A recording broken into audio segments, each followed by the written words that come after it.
মাদক ও জুয়ার বিরুদ্ধে সামাজিক প্রতিরোধ গড়ে তোলার লক্ষ্যে কমিটি গঠন ও আলোচনা সভার সম্মানিত সভাপতি সহ উপস্থিত সকল অতিথিবৃন্দ এবং আমার সামনে উপস্থিত অত্র এলাকার সর্বস্তরের জনসাধারণ, সবার প্রতি রইল আমার প্রাণ প্রিয় সংগঠন বাংলাদেশ জাতীয়তাবাদী দল বিএনপি দুপচাঁচিয়া পৌর বিএনপির পক্ষ থেকে এবং আমার প্রাণ প্রিয় ৪ নম্বর ওয়ার্ডবাসীর পক্ষ থেকে আন্তরিক সালাম, আসসালামু আলাইকুম।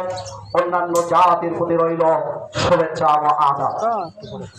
সম্মানিত উপস্থিতি, আপনারা জানেন এই মাদক এমন একটি ব্যাধি যে সামাজিক অবক্ষয়ের হাত থেকে রক্ষার জন্য এই ধরনের আলোচনা সভা এবং কমিটি গঠন অত্যন্ত গুরুত্বপূর্ণ বিষয় হয়ে দাঁড়িয়েছে।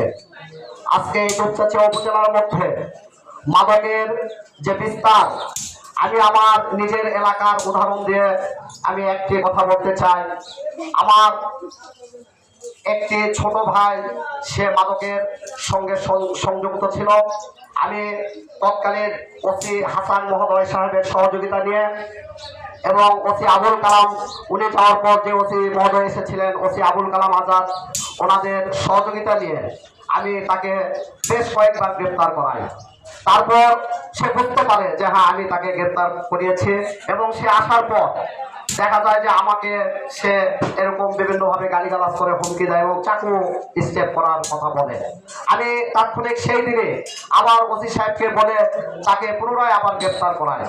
তো আমি এটাই বলতে চাই যে আজকে এই মাদক নির্মূল করতে হলে আমাদের সকলের ঐক্যবদ্ধ প্রচেষ্টা এবং প্রশাসনের সহযোগিতা অপরিহার্য। প্রশাসন সহযোগিতা না করলে আমাদের একার পক্ষে নির্মূল করা সম্ভব নয়। তাই প্রশাসনের সহযোগিতা অবশ্যই আমাদের প্রয়োজন। পাশাপাশি আরেকটি কথা বলতে চাই, এই দুপচাঁচিয়া থানা এই বেশ কিছুদিন আগেও দালাল মুক্ত ছিল, আজকে দালালেরা এই জুয়া মুক্ত ছিল। আজকে এই দালালেরা যখন থানায় তারা যখন ঢুকে পড়েছে, এই জুয়াও আবার শুরু হয়ে গেছে এই দুপচাঁচিয়া উপজেলাতে। আমি আরেকটি কথা বলতে চাই, আজকে মাদকের সেমিনার করে আমি আমার ব্যক্তি ইমেজ তৈরি করলাম। আপনারা বুঝলেন যে হ্যাঁ আমি মাদকের বিরুদ্ধে সোচ্চার, কিন্তু এই জুয়ারিরা, এই যারা ডিলার, এরা দেখবেন পরবর্তীতে আমরা যারা এই মঞ্চে যারা আছে আমাদের পকেটে তারা ভরে দিবে। এবং এই জুয়ার যারা ডিলার দেখবেন যে পরে এই আমাদের নেতৃবৃন্দের সঙ্গে তারা যোগাযোগ করে তারা অর্থের বিনিময়ে তারা আবার সচল রাখার চেষ্টা করবে। আপনারা এই বিষয়গুলো নজরে রাখবেন। আমি আমার সংক্ষিপ্ত বক্তব্য দীর্ঘায়িত করবো না। আমি পরিশেষে সবার সুস্বাস্থ্য মঙ্গল কামনা করে আমি আমার সংক্ষিপ্ত বক্তব্য এখানে শেষ করছি। সবাইকে ধন্যবাদ। আসসালামু আলাইকুম ওয়া রাহমাতুল্লাহ।